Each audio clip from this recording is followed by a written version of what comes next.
MMAOddsBreaker, welcome back. Of course, we got Hopper Travis Browne coming on. He's getting ready to fight Brendan Schaub, coming up on UFC 181, December 6th, here in a couple weeks.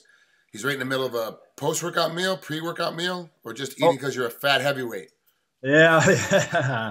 I'm not that fat anymore. Easy with the fat jokes. Okay, big heavyweight, because you're a big heavyweight. Bigger, athletic. I have to feed the athletic side of me, Yeah, right, right. No, I just got done working out and, just eating a little post-fight meal. What'd you just get done doing? What was your training like? I just got done hitting some mitts, pummeling, doing some wrestling. A little bit on the lighter note this morning. Tonight I have to run and swim and do all that kind of good stuff. And then, we're really focusing on speed and working that technical side for this week. You're in California for this one. Yep. First, why the move from Jackson Winklejohn?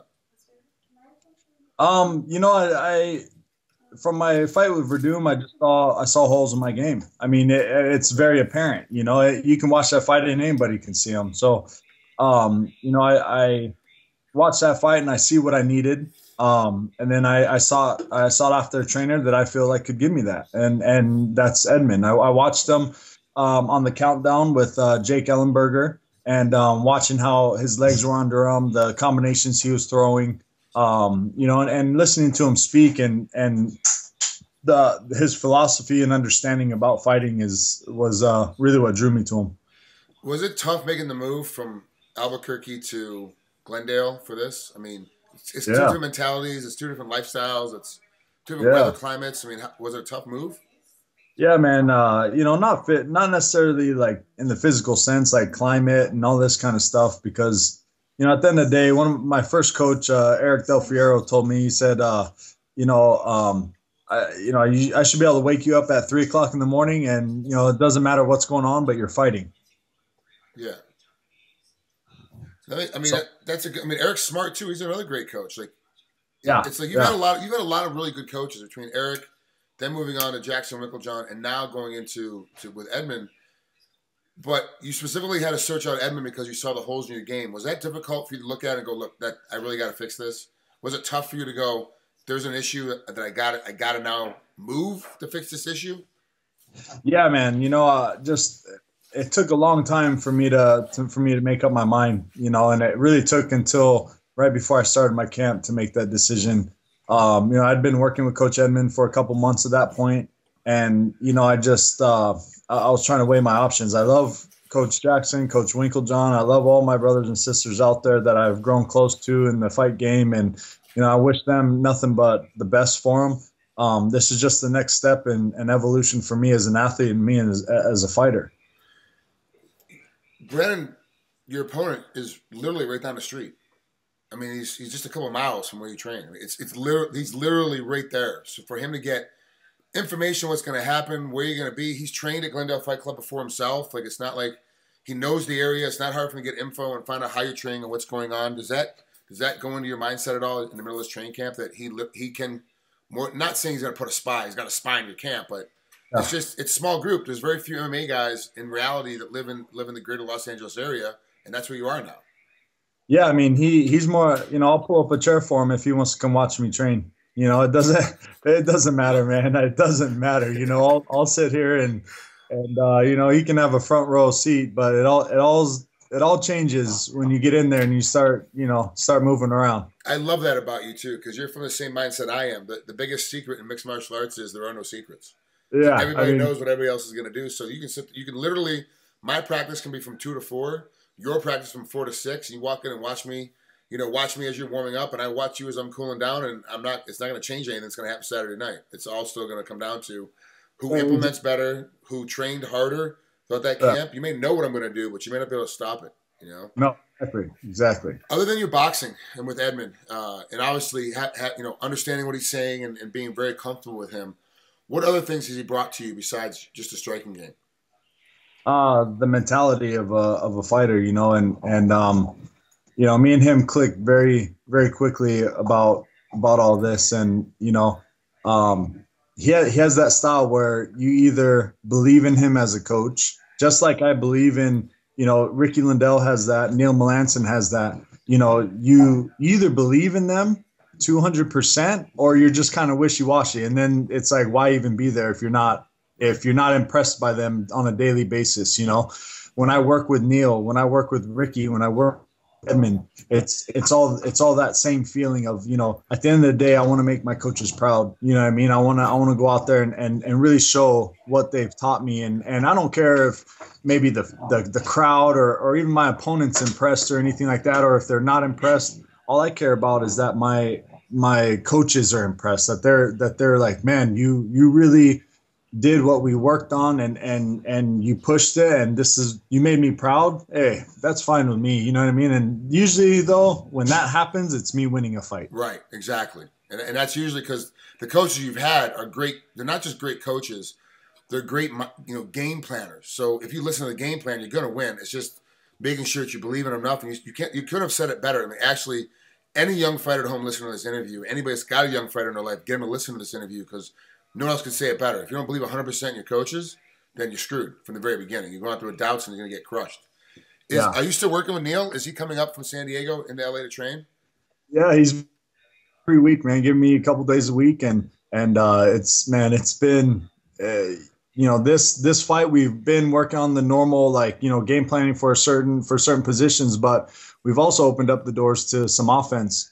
And you know, when you start talking offense with Neil, man, he lights up like a Christmas tree. Yeah. You know, I've been working so much defense because I've been fighting in my 2 camps that Neil's been a part of. We fought Josh Barnett and Fabricio Verdum, where, you know, I mean, what kind of offense am I really going to, grappling offense, am I going to get off on those guys, you know? So this one is a little bit different, and he's really lit up, you know, during this camp. And rightfully so. You look at Barnett, you end up KOing him with elbows in the first round. You stuffed a couple of takedowns that he tried, a trip and then a takedown he tried. You stuffed it really easily. And then Verdum, you end up losing a decision, but never really you in danger of ever getting caught with anything or getting submitted with anything. It was a perfect game plan from the grappling standpoint. But I did, of course, like everybody else, I saw the holes.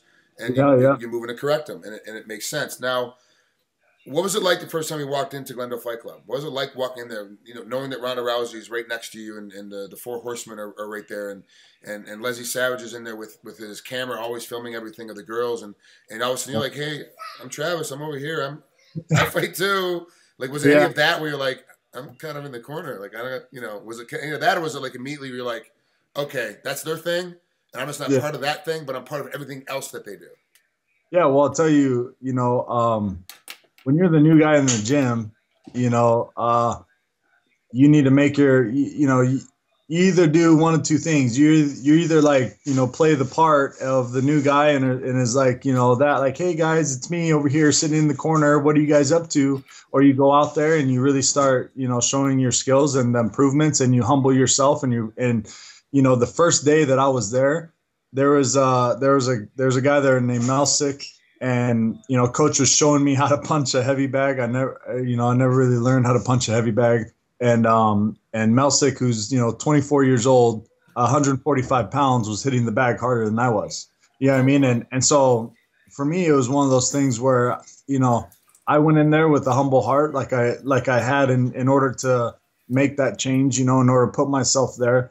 Having a young man like that show me how to hit a bag. You know what I mean? It's like the simple things. And I think through that, they really see, you know, where my heart is, man. I'm here to learn. I'm here to bust my butt. You're not going to see me over here complaining or making excuses of why I can or can't do this or that. You know, they're there, and they saw every single day that I was in camp. They saw me bust my butt, and I won them over by impressing them that way, not sitting there asking for it, if that makes sense. Yeah, it makes complete sense. Yeah. Who are the heavyweights you're training with? I mean, you got 145 pound hitting the bag harder than you, but are you getting hit harder than you've ever been hit before by some of the bigger guys who are in the gym too? Yeah, man. We have Dominic. He's I don't know how to pronounce his last name. He's like an Olympic alternate boxer. Okay. And you know, he wears 20-ounce gloves for a reason. You know. Oh. And there's also another guy there named Armin. He was the European champion in amateur boxing, and man, he's a big dude. Also, he's probably 6'5", probably like 260, something like that, and with hands, and Dominic's a legit he's about half an inch taller than me, but, is like 260. And, those guys there, as far as boxing goes, that was the big change that had happened. And it really showed me a new side of fighting. As far as other training partners, I had Anthony Hamilton, who's also fighting. He's fighting Todd Duffy actually on the same card I'm fighting on.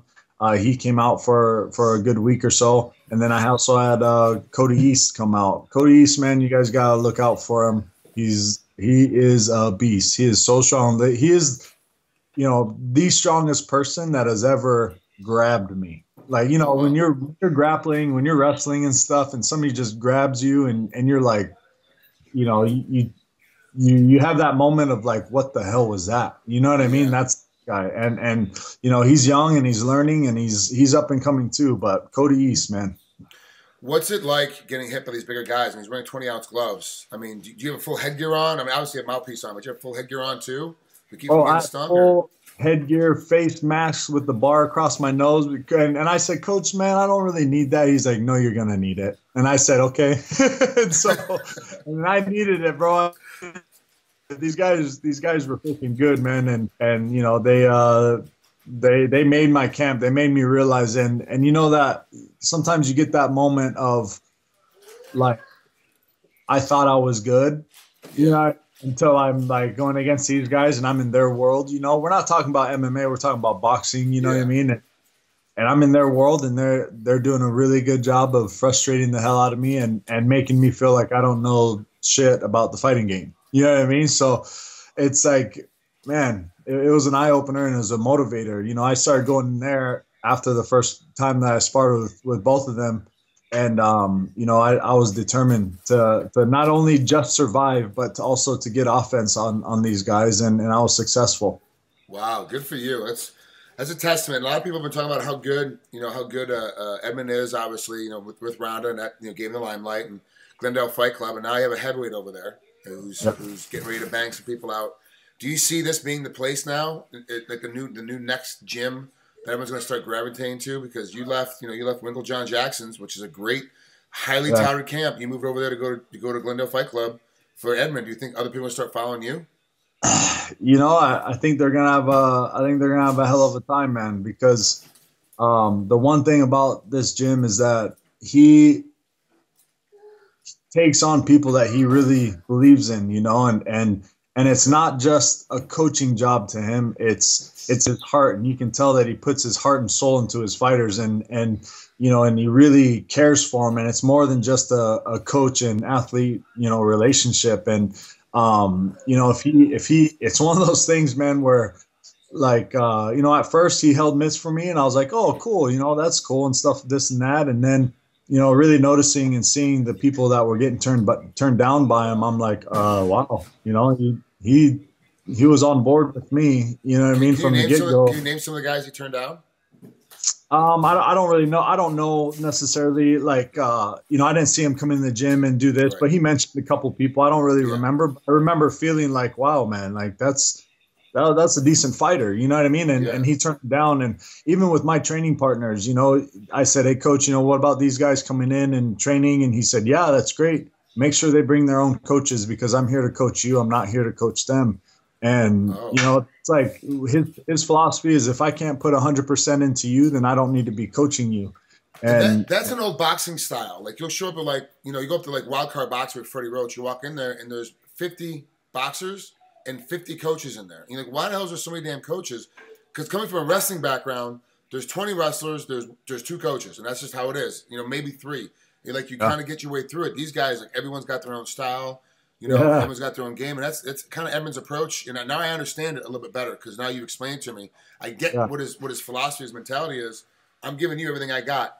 I don't got time to give you almost everything I got and give that guy a little bit of almost. I don't have time for that whole mess. I got one person that's all I want to deal with. So, and that's something that with me, maybe it's a cultural thing or whatever, but with the Armenian people, you either know where you stand with them. They either like you or they don't. And they have no problem telling you why, for both of them. You know what I mean? And the fact that, he took me in and he's training me and working with me and really just opening up to me about the fight game and all that kind of stuff really shows that, that he believes in me as a fighter. and you know, and he deserves 200% back. You know, I believe in him as a coach, and you know, and it's that kind of relationship really that I feel like we're gonna go far. Travis, thanks for coming on here with MMAOddsBreaker. I can't wait to see this fight happen coming up on December 6th, UFC 181. You and Brendan Schaub is going to be a great fight. And I can't wait to see some of his new offense that Neil has put in your arsenal, because you're going to end up getting it on the ground. Because once Brandon feels like you're smashing him with his hands, he's going to step in and try to make it a grappling match, because nobody wants to get hit with little 5-ounce gloves. You know, even if you're a 145-pounder, it sucks. So with your size and your weight, it's going to be a different ballgame when you get hit, when you hit him like that. So. Yeah, man, it'll be a good fight. And you know, I was talking with Neil the other day, and you know, we coined a new term. You know, there was getting trimmed, there was you know, the Brazilian, and then there's the new thing we call getting trigged. So you know, we you know, the beard might be a little misleading to most, but I know. Neil's an asshole. He's a dick. Oh man, yeah, so, yeah. There's it's a whole yeah. So we coined a new phrase about you know getting trigged. What are you doing? I'm going to get trigged. I'll be back in a little while. I'll be all right. Back in a couple hours. I'm gonna go get trigged. Thanks, Travis. Now I've had that image in my head now. I got to think about you two talking about me while you're working on knee bars. Thanks. That's gonna help me. All right, there you go. Perfect. Dirty assholes. All right, thanks, Travis, man. Have a great time, boy, and hopefully I'll be in town for this one. So I'm gonna see you. I'll see you when you come in town. Cool, man. Thanks, bro. Thanks, bud. Talk to you later. See ya. Bye.